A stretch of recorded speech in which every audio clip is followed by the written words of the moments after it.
Mike Hosking Breakfast, 6 to 9 weekdays on Newstalk ZB. G'day there from our You Wonder Why We Are Where We Are file. Note from the Solicitor General to the Police Prosecution Service about the new system they have in place as of the start of next year. We have the SG Starts updated the prosecution guidelines. The goals remain to ensure New Zealand continues to benefit from prosecution processes which are underscored by the core values of transparency, equality and fair application of the law to all participants and reflect the legitimate public interest in prosecuting criminal offending.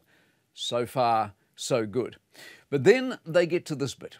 The guidelines ask prosecutors to think carefully about particular decisions where a person is Maori or a member of any other group disproportionately impacted by the criminal justice system. This does not promote, she says, different treatment based on ethnicity or membership of a particular group. It instead alerts prosecutors to situations and factors that may deliver inequitable outcomes for some people in those groups. Quick question.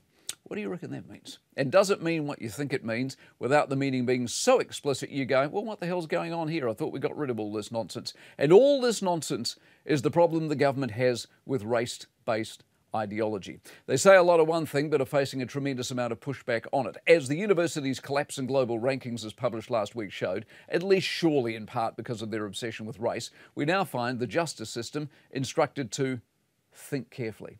What is this disproportion they speak of? Well, obviously, when it comes to race, Maori are overrepresented in crime. Ask a simple question, why? Well, the answer surely is because, sadly, they commit too much of it.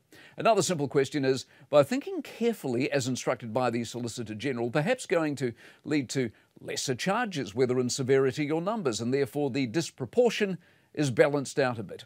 No reduction in crime, just the consequences. And a final simple question. If the government says we should not be having policy based on race, which they do, how do they explain this?